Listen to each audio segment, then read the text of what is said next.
BA third year की कक्षा में आपका पुनः स्वागत है। विद्युत नीति के 34वें अध्याय के अध्ययन के क्रम को आगे बढ़ाते हुए हम 61वें श्लोक का अध्ययन करेंगे। निश्चय ही अभी तक आपने इस बात को समझ लिया है कि यहाँ पर विदुर धृतराष्ट्र को नीतिगत बातें समझा रहे हैं कि किस प्रकार मनुष्य को अपनी इंद्रियों को वश में रखना चाहिए, अपने मन को वश में रखना चाहिए, क्योंकि जो राजा अपनी इंद्रियों को वश में नहीं रख सकता निश्चय ही वो शत्रुओं पर भी विजय प्राप्त नहीं कर सकता। अब उसी क्रम में वो आगे बढ़ते हैं कि अनर्थम अर्थतः पश्यन् अर्थम चैवपि अनर्थता इंद्रियैः अजितैः बलिः सुख दुःखम मन्यते सुखम। अनर्थम अर्थतः पश्यन् और अनर्थम चैव अपि अनर्थता, कि जो व्यक्ति अनर्थम अर्थतः पश्यन्, अनर्थ को अर्थतः अर्थात अर्थ के रूप में तथा जो अनर्थ को अर्थम अर्थ के समान अर्थात प्रयोजन के समान या लाभ के समान देखते हुए कैसे इंद्रियैः अजितैः इंद्रियैः जीती नहीं गई हुई इंद्रियों के द्वारा बलि अर्थात यहाँ पे इसके मिसप्रिंट हो गया है, जो बाला है वो बलि के रूप में यहाँ पे दिखाई पड़ रहा है, अजितैः बालाः। तो जो बालक है, जो मूर्ख व्यक्ति है, जो परिपक्व नहीं है, वो दुखम अर्थात दुख को भी सुखम मन्यते, सुख के समान समझने लगता है।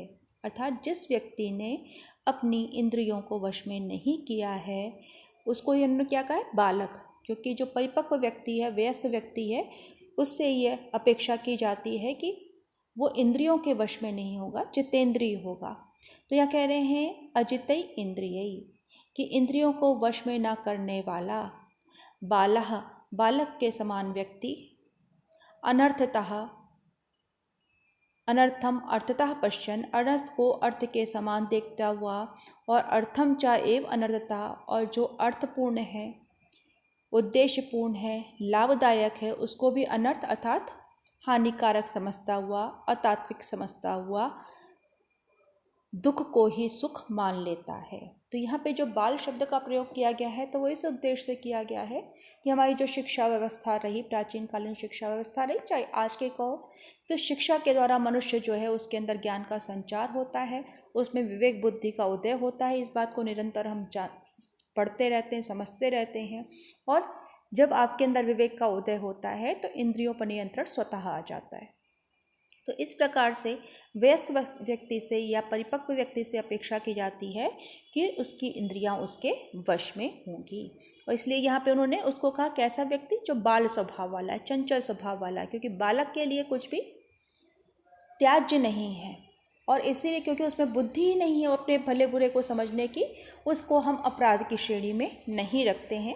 उसी का जो हम कह सकते हैं कि विकसित रूप आज के कानून में भी पाते हैं, क्योंकि जो बाल अपराधी होते हैं उनको क्षमा का दान दिया जाता है, उनको सुधरने का मौका दिया जाता है। तो यहाँ पे जो बाल शब्द है उसको हम उस अर्थ में ले सकते हैं। धर्मार्थो या परित्यज्य स्याद इंद्रिया वशानुगा श्री प्राण धन दारिभ्य क्षिप्रम सा परिह्यते। अब यहाँ पर भी वो भी स्पष्ट कह रहे हैं कि यह जो व्यक्ति धर्मार्थो परित्यज्य, धर्म और अर्थ को स्पष्ट है कि यहाँ पे द्विवचन ने धर्म और अर्थ का परित्याग करके इंद्रिय वशानुगा स्यात्, इंद्रिय के वशवर्ती हो जाता है, इंद्रियों के वश में हो जाता है, उनका दास बन जाता है। श्री प्राण धन दारिभ्य क्षिप्रम सा परिह्यते। तो श्री जो उसकी लक्ष्मी है, उसका जो वैभव है, उसके प्राण धन और दार अर्थात स्त्री के द्वारा उसका शीघ्र ही परिह्यते त्याग कर दिया जाता है। तो यहाँ पे जो हम कहते हैं कि पहले तो ऊपर कह रहे हैं कि जो उसका परित्याग करके इंद्रियों के वशवर्ती रहता है, और दूसरा जो पंक्ति आती है यहाँ पे कहते हैं उनके द्वारा त्याग कर दिया जाता है। तो यहाँ पे दूसरी पंक्ति में कर्मवाच्य है, और उसके द्वारा इस बात को हमें महत्वपूर्ण समझना चाहिए कि वो स्वतः ही उसका लोग मतलब उसकी जो शोभा है, उसकी जो संपत्ति है, उसके जो वैभव है, उसकी जो स्त्री है, उन सब के द्वारा उसका त्याग कर दिया जाता है। अर्थात वो उस योग्य नहीं रहता कि कोई उसके साथ रहना पसंद करे।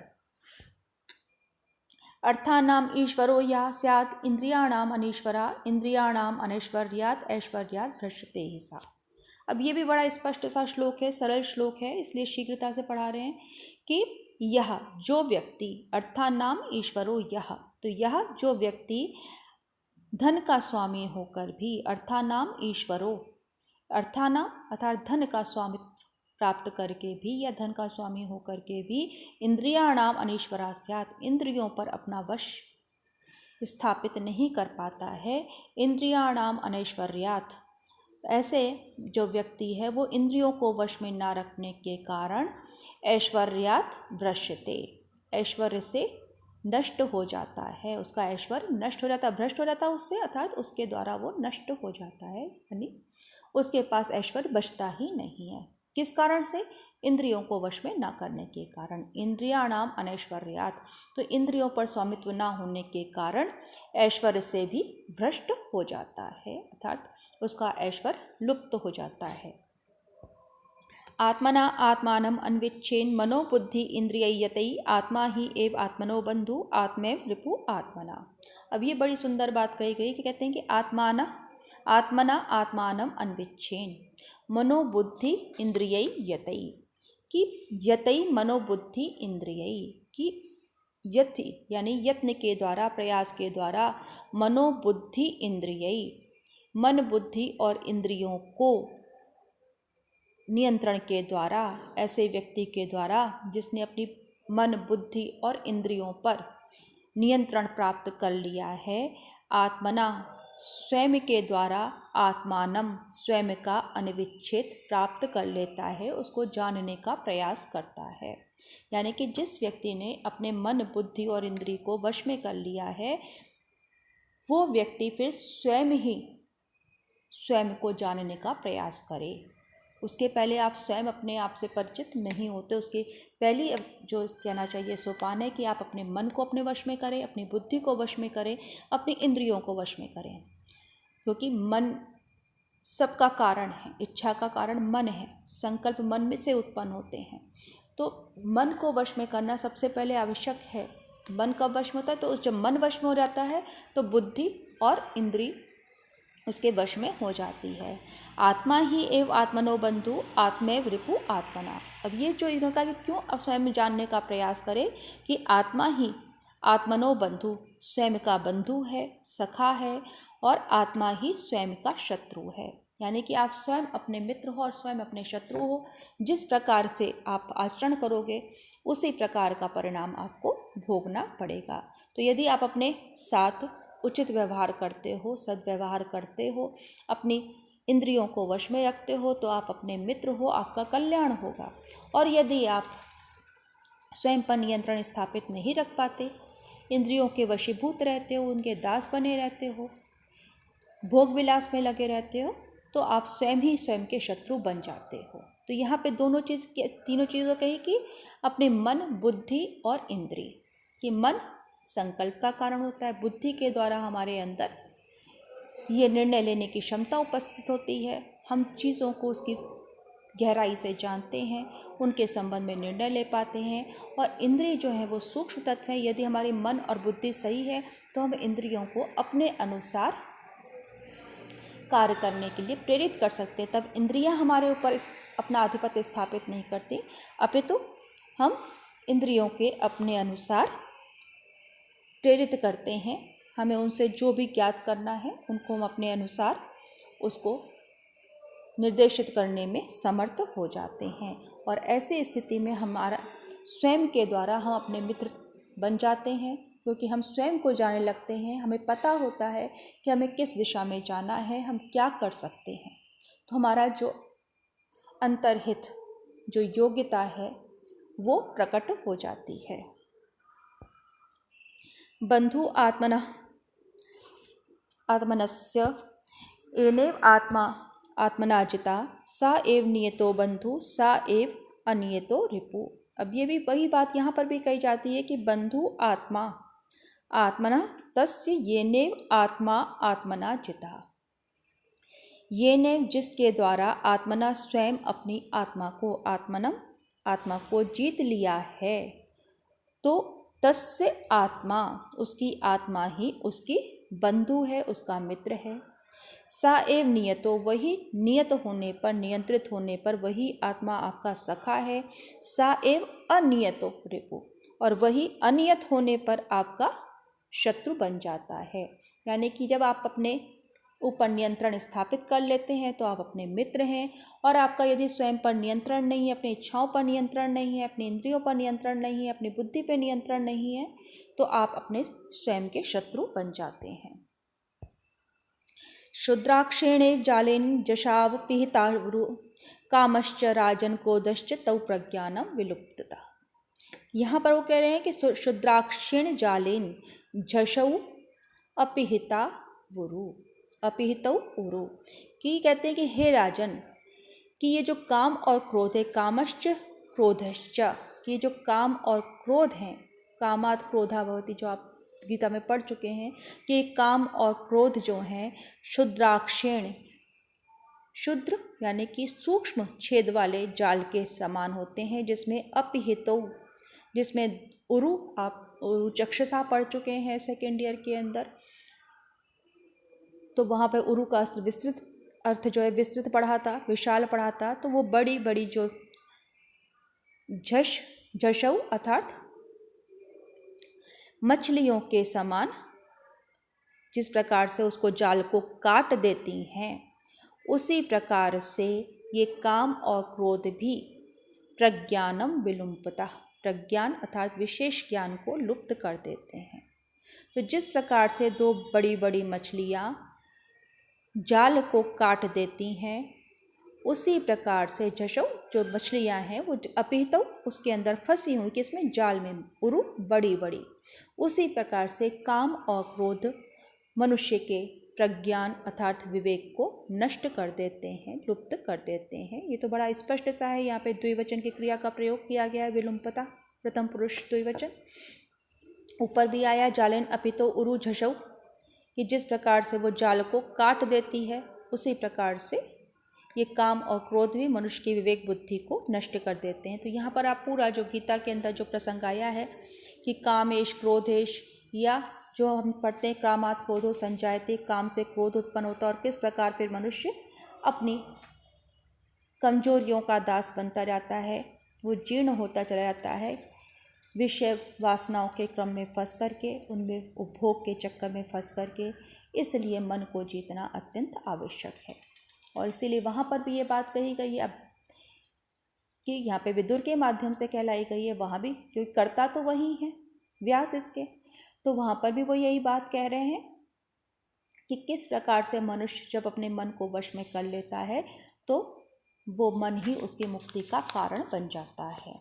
और यहाँ पर आप उस प्रसंग को भी ध्यान में रखें, यहाँ वो कहते हैं कि जब हमारे सामने रखी हुई जो भोग्य सामग्री है, पदार्थ है, उसको देख करके भी रस नहीं उत्पन्न होता, अर्थात उसके आस्वादन की इच्छा उत्पन्न नहीं होती, तब हम उसको कहते हैं निष्काम भाव से उसका भोग करना, फिर उसको भोगने में भी कोई हानि नहीं है।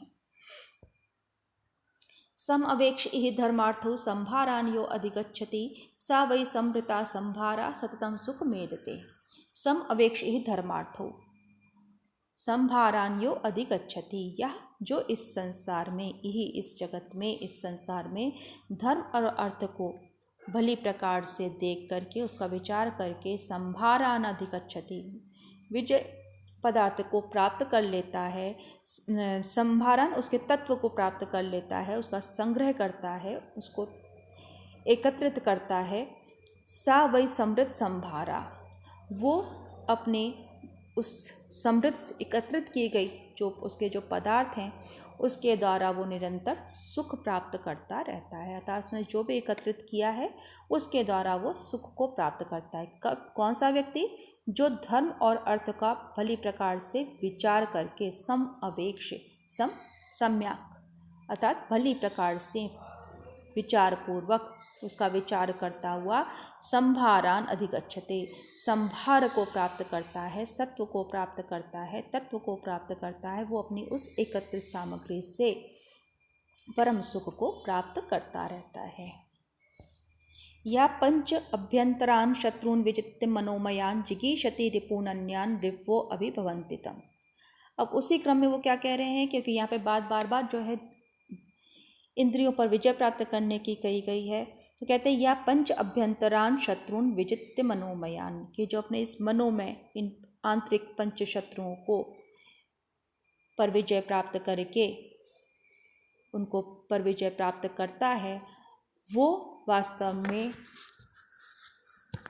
उनको जीते बगैर अन्यान्य रिपु जिगीषति, उनको जीते बिना ही दूसरे शत्रुओं को जीतना चाहता है।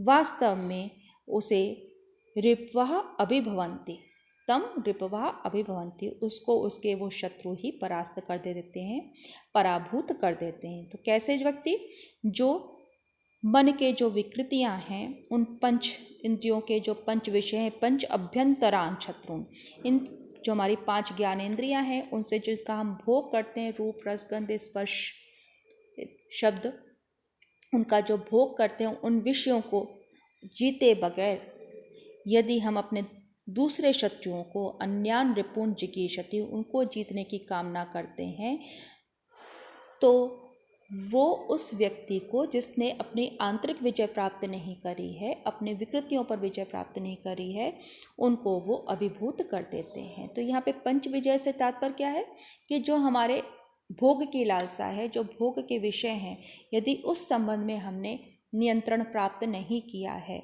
और हम अन्य शत्रुओं पर विजय प्राप्त करना चाहते हैं। तो अब इसी क्रम में अगर हम वापस देखें तो हमने किरातार्जुनीयम पढ़ी, जिसका बार बार हम उल्लेख करते हैं क्योंकि उसको हम पढ़ चुके हैं। तो वहाँ पे वो कहता है कि अपने उसने अंतरिक्ष 6 शत्रुओं को जीत करके जितेंद्रिया वशीसा, है ना। तो वहाँ पर भी इसी बात को क्या, उसने पहले अपने ऊपर उसने विजय प्राप्त करी, आत्मनियंत्रण प्राप्त किया। तो उस आत्मनियंत्रण के द्वारा उसके ऊपर जो स्त्री लोलुप होने का, दम्भी होने का, अहंकारी होने का, अत्याचारी होने का जो एक आक्षेप है, वो ध्वस्त होता है कि नहीं, उसने वास्तव में ऐसा नहीं था।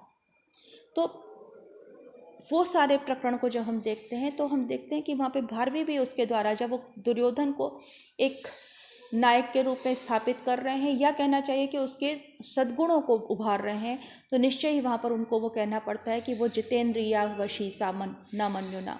तो ये कहना पड़ता है कि जितेंद्रिय है, वशी है, इस बात को दोहराना पड़ता है। वो भाव कहाँ से लिया, क्योंकि व्यक्ति को जब वो शत्रु पर विजय प्राप्त करता है, तो जब तक उसने स्वयं पर विजय प्राप्त नहीं करी है, वो दूसरे पर विजय प्राप्त नहीं कर सकता है। ये बात उनको वहाँ पर सिद्ध करनी थी। दृश्यन्ते ही महात्मानो बद्यमाना स्वकर्म भी इंद्रियाणाम अनिशत्वात् राजानो राज्य विभ्रमे। अब क्या कह रहे हैं कि वो इंद्रियों पर अधिकार ना करने के कारण, दृश्यन्ते ही महात्मानो बद्यमाना स्वकर्म भी, कि बड़े बड़े महात्मा भी अपने कर्मों के द्वारा बाधित किए जाते हुए, उनके द्वारा उन पर फंसे हुए दिखाई पड़ते हैं, बंधे हुए दिखाई पड़ते हैं। किस कारण से, इंद्रियाणाम अनिशत्वात्, इंद्रियों पर विजय प्राप्त नहीं होने के कारण, उन पर वश नहीं होने के कारण, राजानो राज्य विभ्रमई, राजा भी राज्य विभ्रम के द्वारा, राज्य विभ्रम अर्थात राज्य के भोग विलासों के द्वारा बाधित किए जाते हुए देख सकते हैं। तो किसके समान, तो इंद्रियाणाम अनिशत्वात्, इंद्रियों पर वश ना होने के कारण, उन पर स्वामित्व ना होने के कारण, महात्मा भी अपने कर्मों के द्वारा, तो जिस प्रकार से बड़े बड़े महात्माओं की तपस्या जब भंग हो सकती है, उसी प्रकार से राजा भी अपने राज्य के भोग विलास के द्वारा बाधित किए जाते हुए कष्ट में दिखाई पड़ते हैं। तो यहाँ ये बात केवल राजा पे ही नहीं सिद्ध होती, अपितु जो साधु महात्मा है वो भी कई बार इन इंद्रियों पर नियंत्रण करने में असमर्थ हो जाते हैं। और यही कारण है जो हमारी जो पौराणिक कथाएं हैं उसमें कहा जाता है कि जब भी कोई व्यक्ति तपस्या करता था तो इंद्र उसे की तपस्या भंग करने के लिए अप्सराओं को भेजते थे। तो ये जो कथानक यदि हम देखें कि जो बार बार ये भेजने का, तो वहाँ पर वो एक प्रकार से वो उसकी परीक्षा थी कि उसने स्वयं पर कितना नियंत्रण स्थापित कर लिया है, जिसके कारण इस प्रकार की पौराणिक कथाएं हमें देखने को मिलती हैं, सुनने को मिलती हैं कि वो वहाँ पर वो उसको हम यदि बिल्कुल स्थूल सतही दृष्टि से देखें तो दिखता है कि इंद्र जो है वो एक कोई लोलुप राजा रहा है, देवता रहा है, जो केवल स्वर्ग पर अपनी आधिपत्य चाहता है, स्वर्ग का सिंहासन छोड़ना नहीं चाहता। किंतु यदि इसकी गहराई में जाएं तो ये बात स्पष्ट हो जाती है कि इसका बारंबार उल्लेख होना इस बात की ओर संकेत करता है कि बड़े बड़े ऋषि मुनि भी अपने आप पर नियंत्रण करने में असफल देखे गए हैं और इसी कारण वो आकर्षण में फंस करके, अप्सराओं के सौंदर्य चाल में फंस करके अपनी तपस्या को भी छोड़ देते थे, तपस्या भंग हो जाती थी।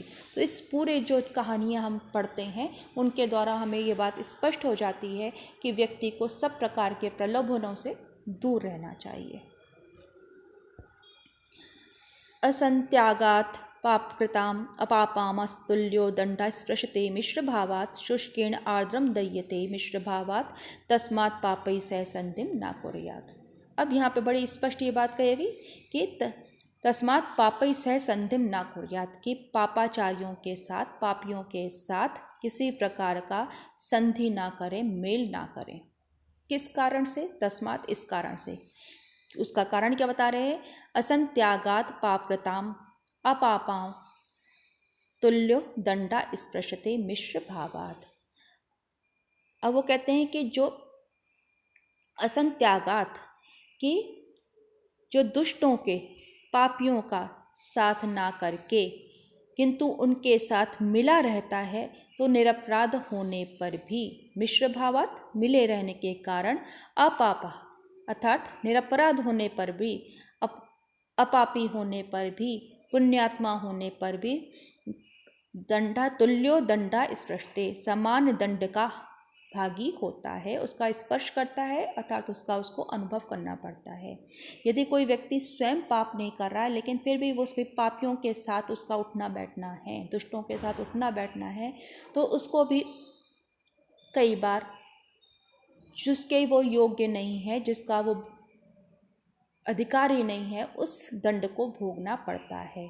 और उदाहरण क्या दे रहे हैं? शुष्केण आर्द्रम दह्यते मिश्र भावात्, कि जिस प्रकार से सूखी लकड़ी के साथ गीली लकड़ी भी जल जाती है ना, कि सूखी लकड़ी में मिल गई, उसमें गीली लकड़ी को मिला दिया तो वो भी जो है ईंधन के रूप में जला दी जाती है। उसी प्रकार से दुष्ट व्यक्तियों के साथ कभी मेलजोल नहीं रखना चाहिए। तो यहाँ पे एक प्रकार से एक जो अंतर स्थापित करने के लिए कहा गया है कि यदि हम अपने शुद्ध चित्तवृत्ति के हैं तो हमें वैसे ही लोगों के साथ संगति भी करनी चाहिए। यदि हम दुष्टों की संगति में पड़ेंगे तो निश्चय ही उसी दंड के भागी होंगे। अब यहाँ पर आपको इससे एक तो संकेत मिल जाता है कि जिस प्रकार से कर्ण धर्मात्मा होते हुए भी दुर्योधन की संगति के कारण उसको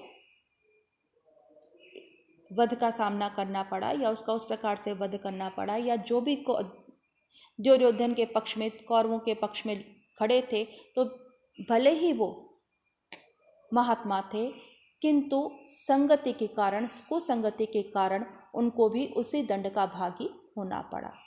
तो ये बड़ा स्पष्ट संकेत हमें इस श्लोक के अंदर मिलता है, जिसको वो कह रहे हैं कि असंत्यागात् पापकृताम्, कि असंत्यागात् त्याग ना करने से पापी के समान ही अपापी को भी दंड भोगना पड़ता है। जिस प्रकार से शुष्केण आर्द्रम, कि सूखी लकड़ी के साथ में गील मिल जाने से गीली लकड़ी भी दह्यते जल जाती है, इस कारण से कभी भी पापियों के साथ संगति नहीं करनी चाहिए। जो हम कहते हैं ना, गेहूं के साथ घुन भी पिस जाता है। तो यहाँ पे भाव ये है कि आप जिस मार्ग पर नहीं जाना है, जिस पर आप विश्वास नहीं करते, तो आपको उसके लिए वैसे ही व्यक्तियों का साथ भी ढूंढना चाहिए।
Good morning.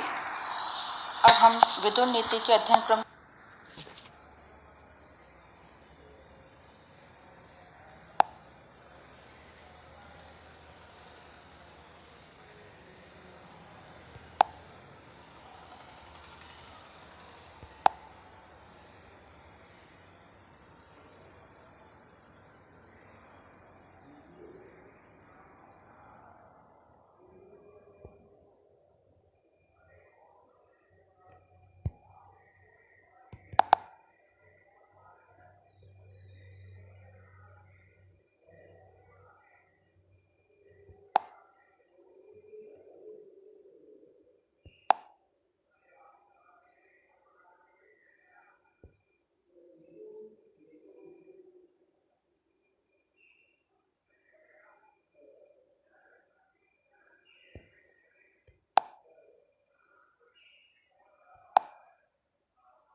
अरे यार, कहाँ चले गए?